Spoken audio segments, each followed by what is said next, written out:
Que a graça de nosso Senhor Jesus Cristo seja com todos vós, irmãos, aqueles que estão nesse momento assistindo e aqueles que hão de assistir ainda. Eu não sei quantos estão assistindo e quantos vão assistir.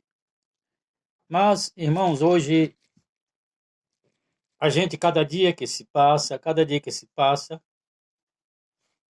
nós estamos vendo e ouvindo coisas terríveis em nosso meio, no meio da igreja. Pessoas dando escândalos, obreiros dando escândalo por se infiltrarem na política. Eu sempre, irmãos, estou dizendo que a política não é para a igreja. A igreja não tem que se envolver em política.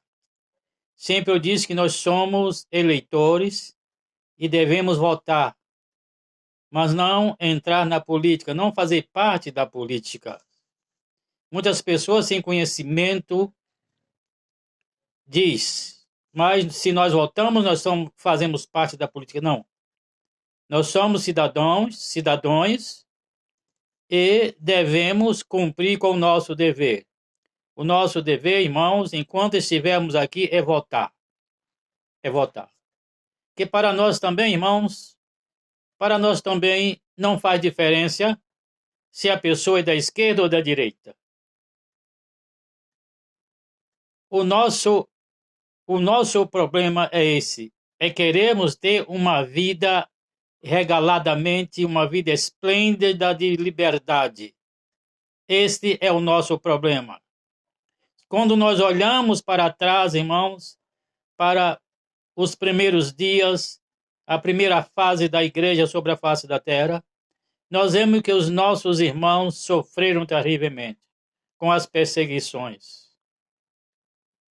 Passando a primeira fase, irmãos, veio a segunda fase da igreja, que foi ainda quase que pior. Então, irmãos, nós procuramos ter liberdade. Os nossos irmãos tiveram liberdade. Os primeiros irmãos foram mortos. Pedro foi morto de cabeça para baixo, Tiago foi morto à espada, João foi jogado em um tacho de óleo quente, um óleo fervendo.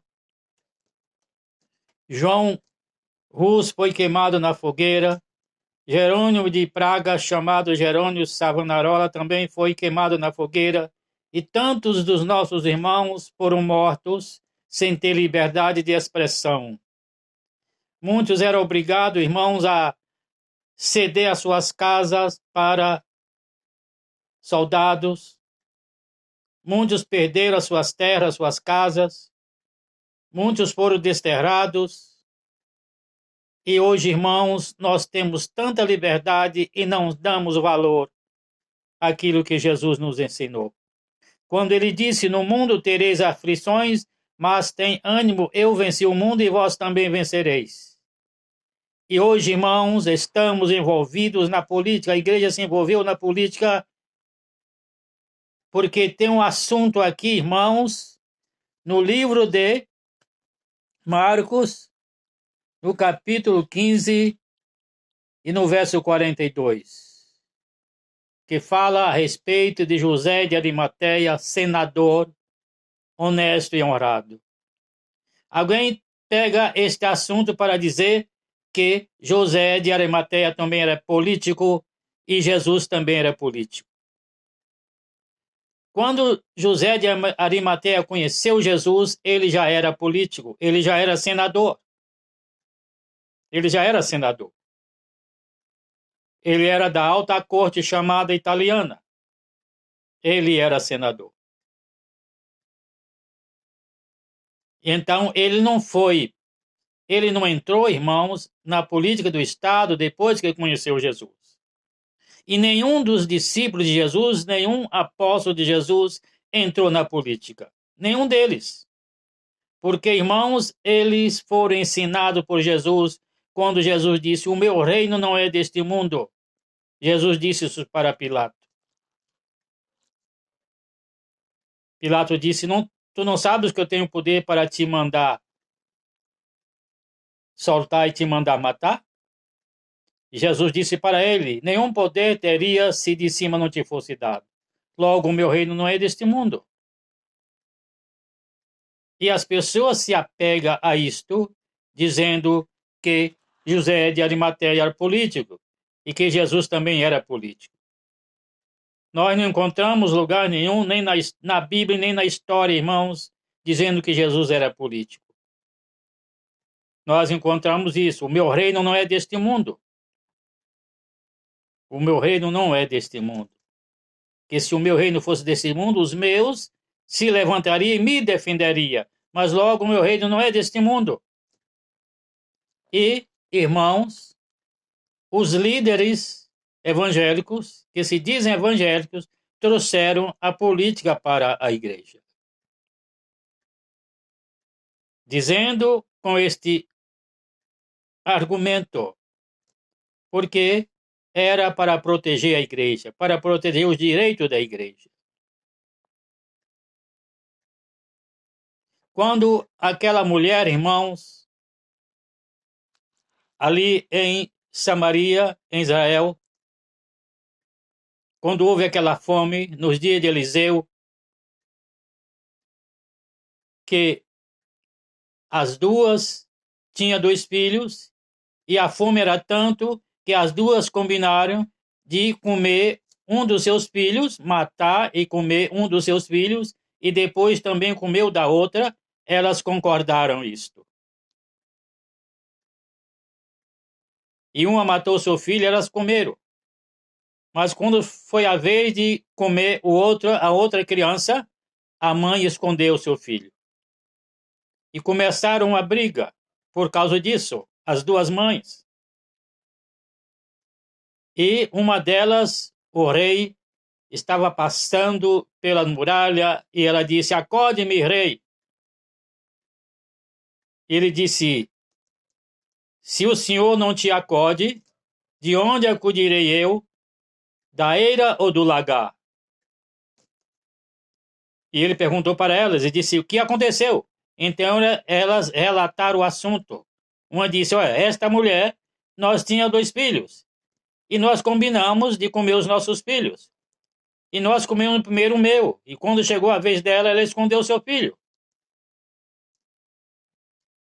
O rei disse: se o senhor não te acode, de onde acudirei eu? Da eira ou do lagar?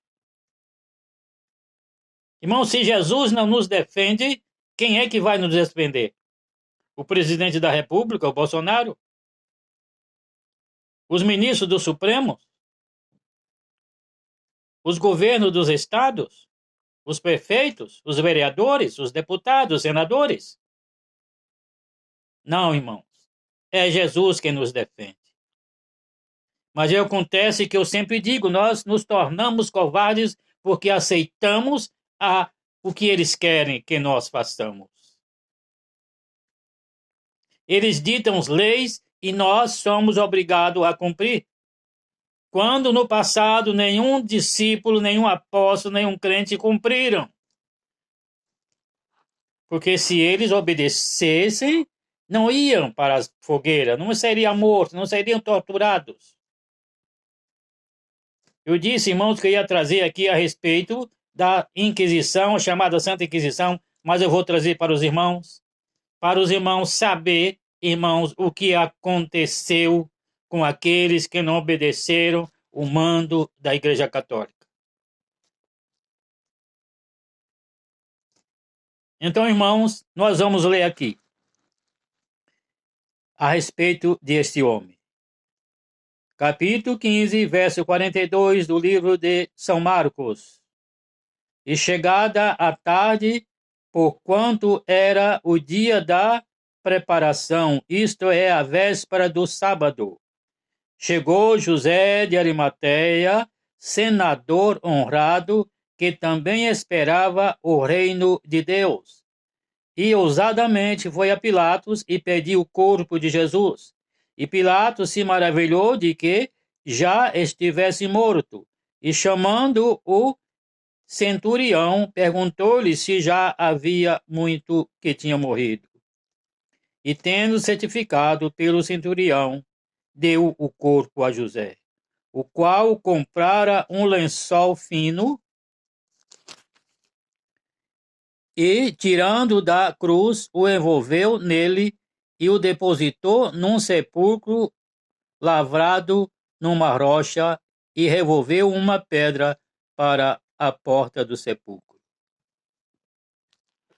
Este homem, irmão senador, discípulo também de Jesus, mas ele não se comunicava abertamente, assim como Nicodemos era também discípulo de Jesus, mas ele não se comunicava abertamente. Ele foi lá e pediu o corpo de Jesus.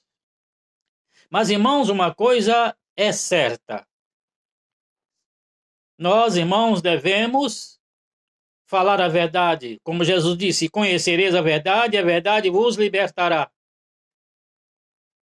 Este homem, irmãos, estava ali para fazer isto. Judas foi escolhido para trair Jesus. José de Arimateia, senador, foi preparado para não deixar o corpo de Jesus fora ali na cruz.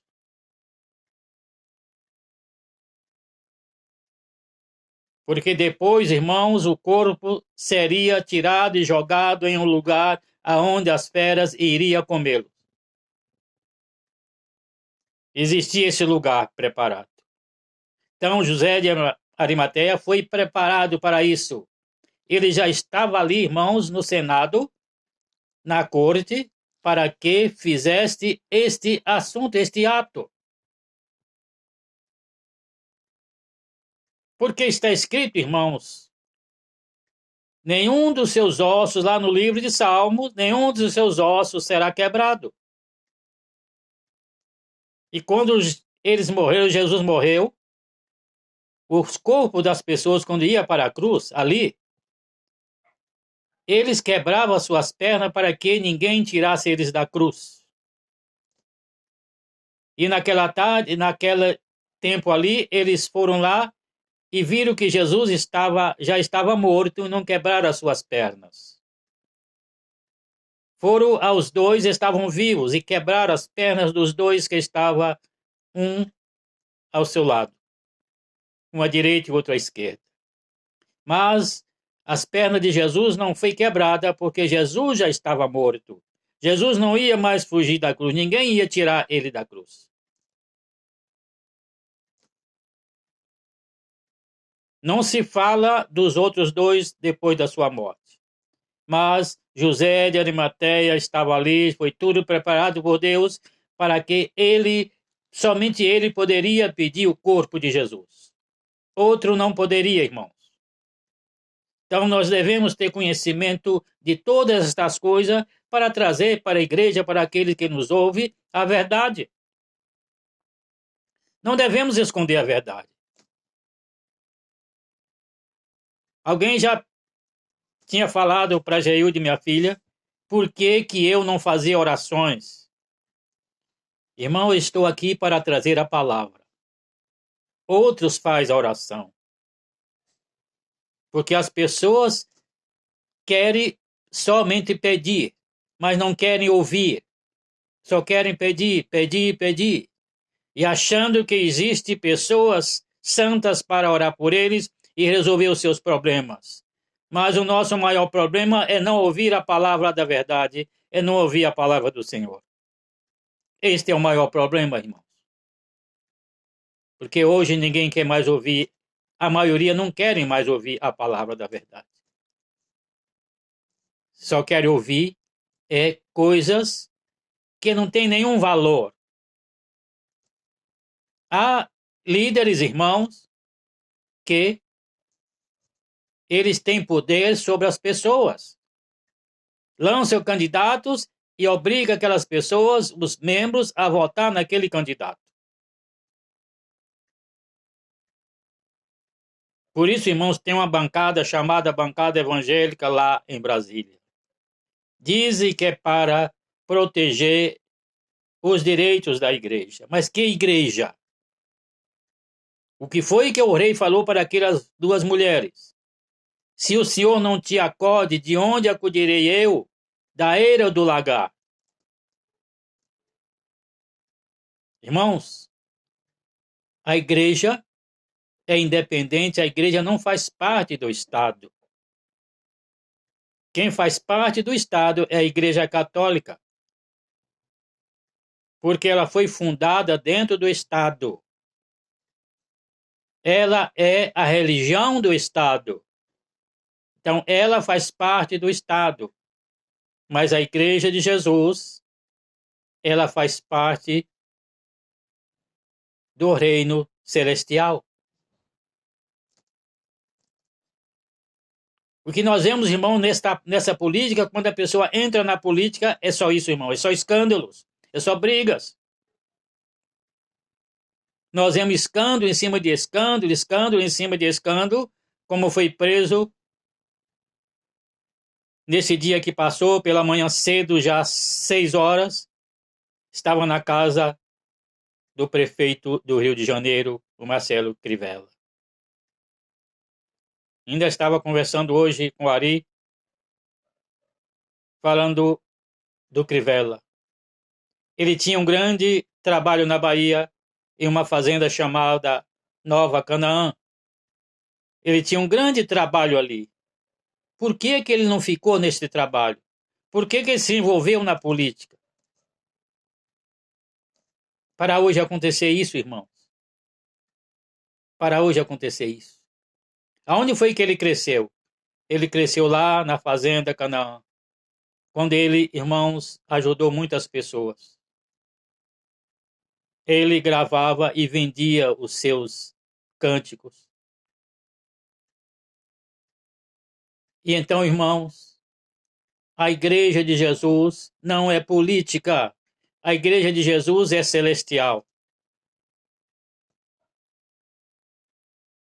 Mas trouxeram para a Igreja a política. E hoje existe briga entre ministérios e ministérios. Entre ministério e ministério, brigando por um lugar em Brasília, por uma cadeira. Muitas pessoas dizem que receberam profecias, que Jesus ia colocar eles lá.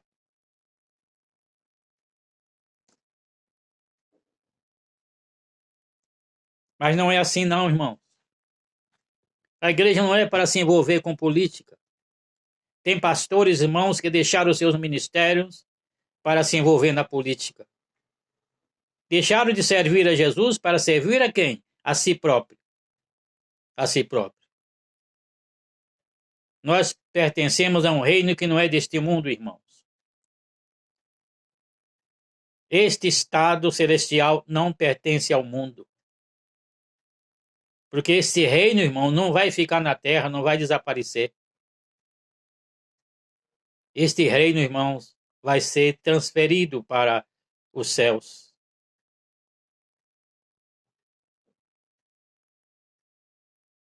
Jesus, nos seus momentos finais, ele disse para os seus discípulos: eis que se aproxima o príncipe deste mundo e nada tem em mim. Quer dizer, nada foi achado em Jesus. O príncipe deste mundo quer dizer Satanás, que reina sobre a face da terra. O reino deste mundo é dele. O reino de Jesus não é deste mundo, irmão. O reino de Satanás é político. O reino de Jesus não é político. O reino de Jesus é santidade e é celestial. Então, irmãos, vamos ficar com Jesus? Vamos ficar com Jesus. Vamos ficar com Jesus. E se tem políticos, irmãos, os políticos estão lá em Brasília.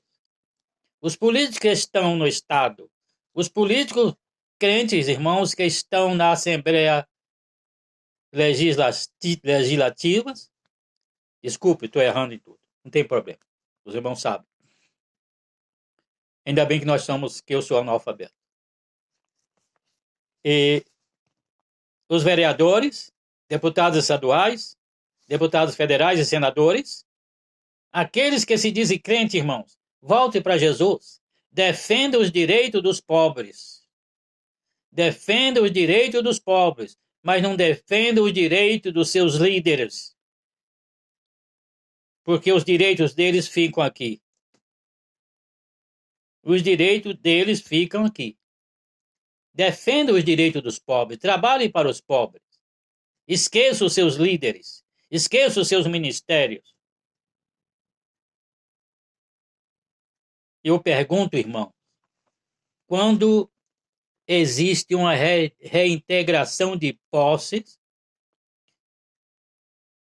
aqueles que se dizem evangélicos, que são políticos, que são vereadores, que são deputados estaduais e federais, eles vão lá dar assistência àquelas pessoas, aquelas crianças que são jogadas na rua. Eles não vão lá, não aparecem lá não, irmão. Eles não aparecem lá não. Eles se escondem. Não é problema deles. Se esquecendo que estes mesmos pobres, esses mesmos que são jogados na rua, votaram neles. Não estou falando aqui das pessoas que não é crente, não. Estou falando aqui daqueles que são crentes. Eu me lembro que o pastor Armando, o meu primeiro pastor na Assembleia de Deus, ele disse uma vez, irmãos, eu me lembro disso, que é um dever da pessoa, do cidadão, fazer o bem. É um dever. É um dever do cidadão fazer o bem. É um dever, irmãos, de uma autoridade dar assistência àquela pessoa que está necessitada.